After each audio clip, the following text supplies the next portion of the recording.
Before the ban, before any of it made the history books, before the word milestone got attached to it, there was a room full of network executives who were genuinely frightened by what they'd just watched. And the man who made sure they couldn't do anything about it was standing right there on set, deliberately ruining the take that was supposed to give them an out. By the end of this, you'll understand not just what Plato's Stepchildren became, but why it stayed off British television for 25 years, why one of the most celebrated moments in TV history happened because someone sabotaged the alternative on purpose, and why the man who did the sabotaging later said the whole thing was wrong. All of that is documented. All of it is real. The episode the BBC kept off air from 1968 to 1993 wasn't banned for being gratuitous. It was banned because it worked, because it showed something genuinely unsettling. Not monsters or weapons or alien landscapes, but power. Absolute casual power over human beings who had no recourse except to endure it. And somewhere inside that story, almost sideways, American network television crossed a line it had never crossed before. The real question isn't just what that crossing meant, it's whether the way it happened tells us something uncomfortable about who actually gets to make history and on whose terms. It starts in November 1968, a soundstage in Hollywood, a show that was already in the process of dying. One jealous God. If all this makes a God. Beat 1. The human before the mask. The show. The man. The moment. By November 1968, Star Trek was not the legend it eventually became. It was a show in genuine trouble. Third season. Budget cut down significantly from where it had started. Ratings shrinking. NBC had already moved it to the Friday night 10 o'clock slot, which in 1968 was where television shows went to quietly disappear. Gene Roddenberry had largely stepped away from day-to-day production after losing a series of budget fights with the network. The stories were getting stranger, more willing to take risks, more desperate in their reach.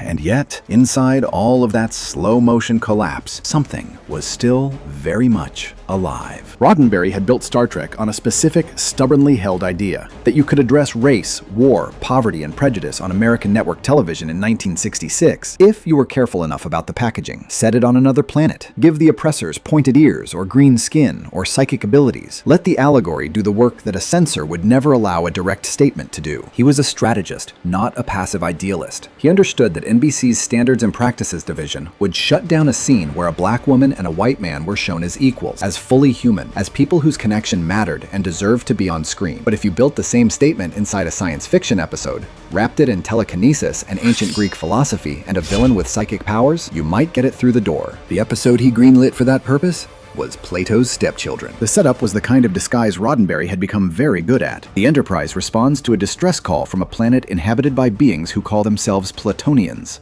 survivors of ancient Greece who have developed extraordinarily powerful telekinetic abilities over centuries. On the surface, they are refined, philosophical, cultured. In practice, they are sadists. They force the Enterprise crew to perform for them, to humiliate themselves, become, in the most literal sense possible, puppets. Nichelle Nichols had already done significant work to make Uhura more than a background presence. What her role represented, a black woman as an officer, as a professional, as someone the camera treated with the same seriousness as any white male crew member, was itself a statement that people recognized and felt. Martin Luther King Jr. had personally asked her to stay with the show when she considered leaving after the first season. She knew what the role meant. Shatner knew what the role meant.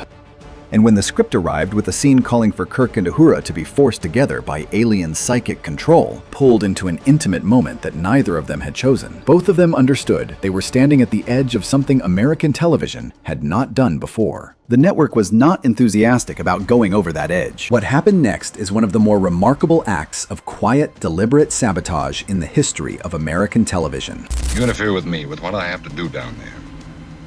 Beat 2. The Wound. The two takes. The scene was filmed twice. Two takes, two versions of the same moment. NBC's censors were deeply uncomfortable with the kiss between Captain Kirk and Lieutenant Uhura. Southern affiliate stations had their own positions. Advertisers had relationships to protect. The machinery of American broadcast television in 1968 had very specific ideas about what belonged on a screen. Roddenberry's response was to order two takes. One with the kiss, one without. The version without would be the fallback, the footage that could be handed to the network if the pressure became too much to hold off. Keep both options available.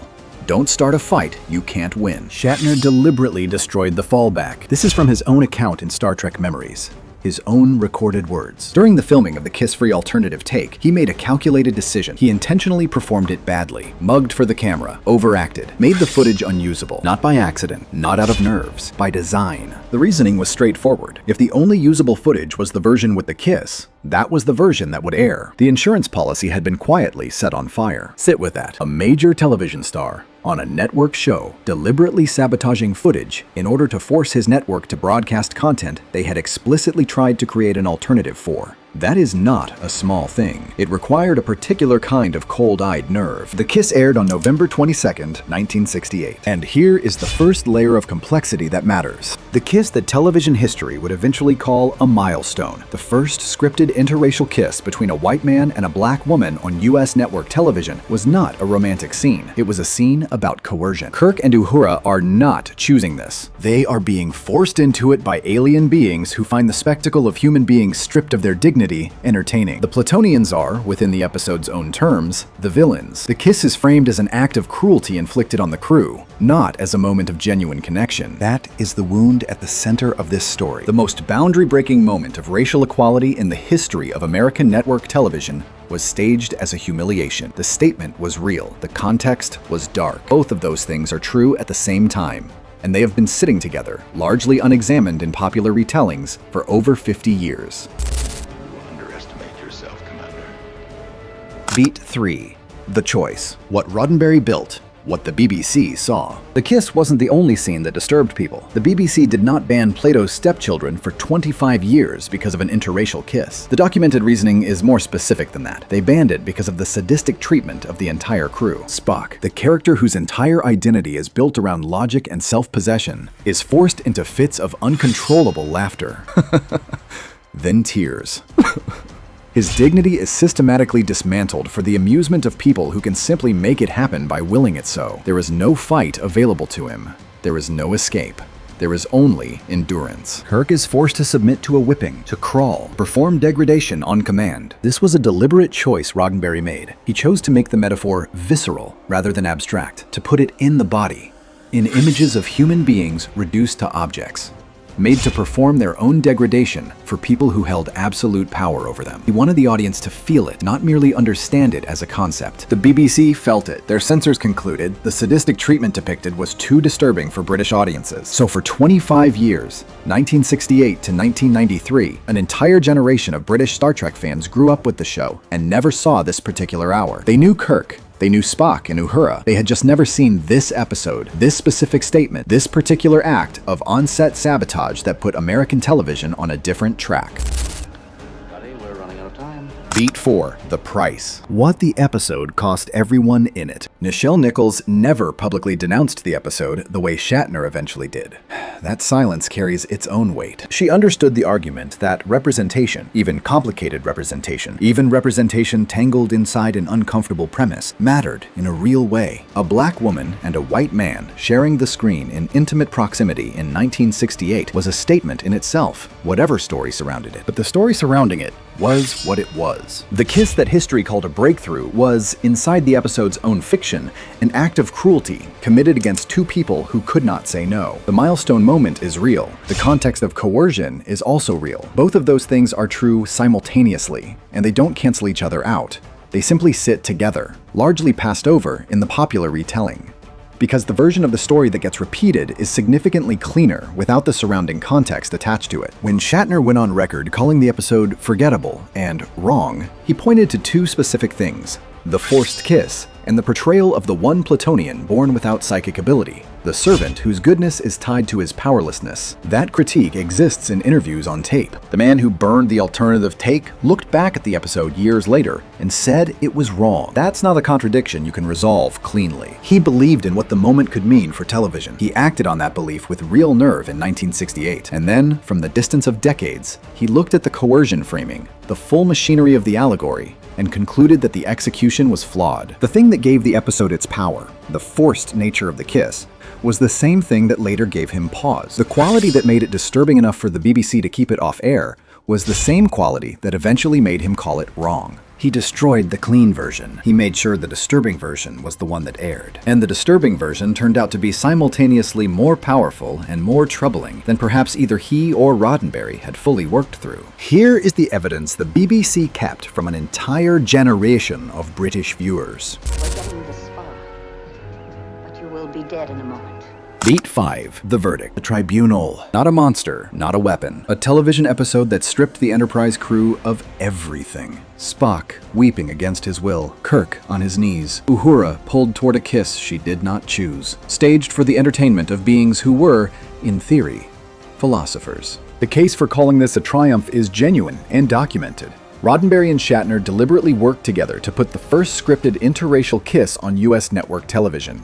Shatner took a personal risk on set, destroyed the network's fallback option, and ensured the footage executives were deeply uncomfortable with was the only material in the can. The image of Nichelle Nichols and William Shatner together, equal, human, present, reached millions of American viewers at the height of the civil rights era. That mattered. It still does. The case for something more complicated is equally documented. The landmark kiss was staged as an act of alien sadism. The narrative frame that allowed it to exist was built around coercion and humiliation. The man who engineered it later said it was wrong. And the BBC, not an organization with a default towards censorship, decided it depicted something too disturbing for their audiences. For a quarter of a century, both sets of facts are verified. Neither one cancels the other. Somewhere between them is the actual story of Plato's stepchildren. The tribunal is open. Was William Shatner's deliberate sabotage of that alternative take an act of courage in service of something important? Or did he and Roddenberry take something that should have belonged entirely to Nichelle Nichols and turn it into a statement that served their own vision on terms that never fully hers to set? Drop your verdict in the comments. I read every one. An episode about powerlessness was, underneath everything, a story about power. Who had it on that set? Who had it in the network meeting, and who had it in the decision to keep an hour of television off the air for 25 years. An entire generation of British Star Trek fans grew up with this show and never saw this particular episode. Now you have.